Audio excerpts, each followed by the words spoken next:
Saudara, selamat tahun baru 2024. Kita jumpa lagi di awal tahun baru ini. Sesudah 1 tahun kita menjalani kebersamaan indah di channel Yonatan Raharjo. 2023 banyak sekali peristiwa yang membuat kita semakin yakin akan langkah dan prinsip kita.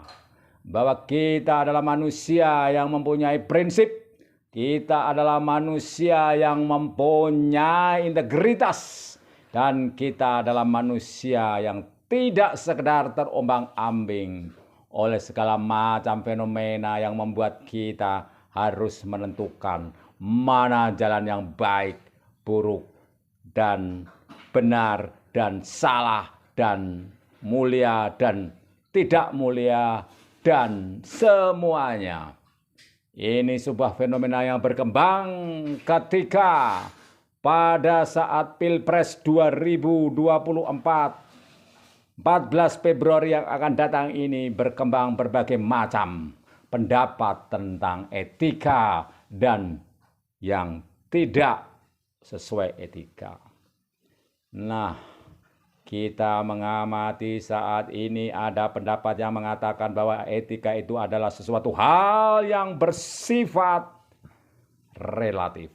Tergantung budayanya, tergantung bagaimana orang menyikapinya, tergantung lingkungannya, tergantung perspektif dari setiap pelakunya. Ini ada sebuah ilmu yang mau saya bagikan kepada saudara, di mana ada yang berpendapat bahwa etika itu adalah sebuah produk barat yang merupakan utopia kesempurnaan masyarakat barat. Kita memang mengetahui ada prinsip pemikiran filsafat bahwa di dalam filsafat barat dikenal yang disebut dengan prinsip-prinsip kesederhanaan, mudah dimengerti, dan tidak kompleks, sehingga semuanya dapat dijalankan secara lurus dan tidak ambigu. Oleh karena itu, ada prinsip yang bernama dikotomi. Di barat dikenal dikotomi, misalnya siang dan malam, pagi dan petang, baik dan buruk, dan semua hal yang berlawanan. Untuk memudahkan, menyederhanakan semua hal dapat berfungsi dan berproses di dalam kehidupannya. Oleh karena itu muncul produk etika, baik lawannya buruk, benar lawannya salah, yin lawannya yang. Nah, di timur ini, kalau di barat jelas seperti itu tadi. Nah, apakah semua orang Indonesia mau menerima hal ini, bahwa begitu sederhananya kehidupan yang hitam dan putih semacam ini? Ada besar, ada kecil, ada siang, ada malam, ada pagi, ada petang. Apakah hal ini berlaku bagi prinsip kebudayaan timur di Indonesia? Dan mengapa orang barat dikatakan oleh para pemikir timur bahwa etika sebagai sebuah tataran nilai tentang baik dan buruk, benar dan salah, itu adalah produk utopis atau utopia, yaitu suatu produk yang seolah-olah dapat mencapai kesempurnaan, tetapi sesungguhnya tidak dapat.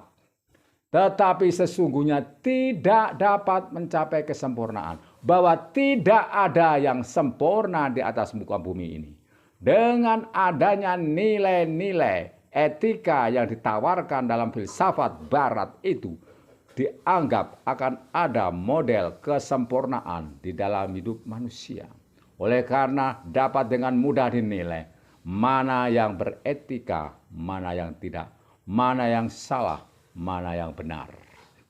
Dan inilah yang terjadi dalam konflik di pemilihan presiden tahun 2024 kali ini, di mana banyak sekali statement-statement tentang etika dan pelanggaran-pelanggaran etika.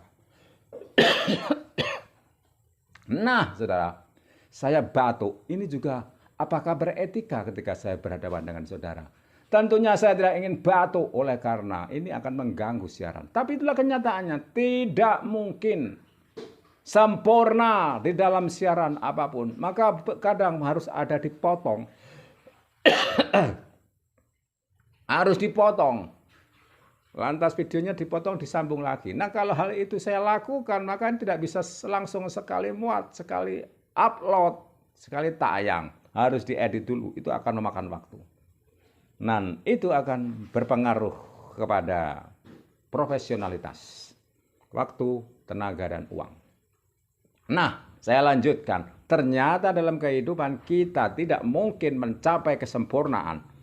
Hal-hal yang dianggap akan ada yang sempurna itu namanya utopia. Utopis. Seseorang mengatakan dengan etika dia akan mencapai kesempurnaan dalam filsafat barat. Padahal manusia berkembang dengan segala problematikanya, dengan segala macam hal yang berpengaruh kepadanya. Bahwa antara beretika dan tidak beretika ada jembatan di antaranya yang dapat membuat mereka saling berdialektika, saling berdialog. Kira-kira posisinya gimana? Apakah ini dapat mencapai suatu hal yang baik untuk kepentingan bangsa dan negara? Apakah ini dapat dijembatani pemikiran-pemikiran yang seolah-olah menabrak etika dengan kepentingan hiperrealitas saat ini tentang kebutuhan bangsa Indonesia yang membutuhkan praktik-praktik real di dalam segala macam praktik bernegara.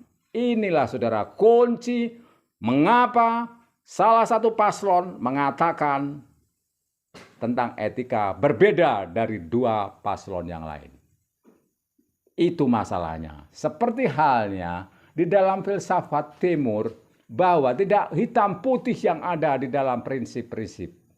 Misalnya kita mengenal dalam kebudayaan Jawa yang ada wayang Ramayana dan wayang Mahabharata. Di dalam wayang Ramayana itu jelas segala sesuatu itu memakai prinsip hitam dan putih secara dikotomis. Bahwa Rama dan segalanya itu adalah hal yang benar dan baik, mewakili kebaikan, kebenaran. Sedangkan Rawana dan Balarahwananya itu atau Bala Dasamukanya itu adalah mewakili hal yang buruk. Maka berperanglah kejahatan dan kebaikan itu. Berperanglah mereka dalam perang Rawana dengan Rama dalam Ramayana. Tetapi tidak demikian dengan kisah di Mahabharata. Bahwasanya baik Kurawa maupun Pandawa masing-masing mempunyai segala macam kekurangan dan kelebihan masing-masing. Tidak semua tokoh-tokoh di Kurawa itu mempunyai sifat buruk. Misalnya Bisma, pihak Bisma. Ini adalah salah satu tokoh baik yang ada di dalam kelompok Kurawa yang harus berperang dalam perang Mahabharata, disebut Baratayuda. Demikian juga Pendeta Dorna. Kalau di filsafat Jawa, Pendeta Dorna dikatakan bersifat buruk oleh karena lebih condong kepada Kurawa oleh karena kepentingan anaknya yang bernama Aswatama.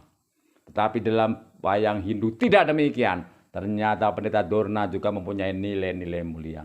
Nah, saudara-saudara, itu filsafat timur. Tidak hitam putih. Bahkan ada yang disebut bagaimana membuat segala sesuatunya antara yin dan yang itu dapat berkumpul dan berproses saling melengkapi. Ketika seseorang mempunyai sifat-sifat baik, dia juga mempunyai sifat-sifat buruk. Dan ketika tujuan-tujuan utama untuk kemanusiaan, keadilan, nilai-nilai yang luhur itu lebih membutuhkan mereka membutuhkan segala hal yang bersifat yang dimiliki oleh manusia itu. Maka terjadilah proses atau dialektika antara yang baik dan yang buruk. Bukan hanya yang buruk tidak boleh ikut apa-apa dan terbuang dan tidak boleh ikut kompetisi dan harus tersingkir. Tetapi tidak demikian. Ternyata masih ada nilai-nilai belas kasihan, ada nilai-nilai pengampunan, ada nilai-nilai meninggalkan masa lalu demi masa datang, ada nilai-nilai menatap masa depan yang penuh dengan problematika dan kepentingan-kepentingan nasional lebih dari yang sebelumnya. Oleh karena itu salah satu paslon mengatakan yang dibutuhkan pada saat ini adalah pemimpin yang dapat menjaga persatuan dan kesatuan.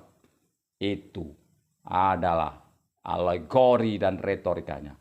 Apakah memang demikian, saudara-saudara? Baik, dipersilahkan kepada Anda seluruhnya. Karena nilai-nilai utopis bahwa segala sesuatu bersifat sempurna itu tidak mungkin ada.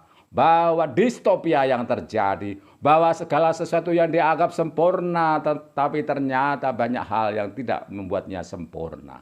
Itulah yang terjadi di dalam konteks kehidupan kita bermasyarakat, berbangsa, bernegara. Tidak ada yang sempurna di atas muka bumi ini.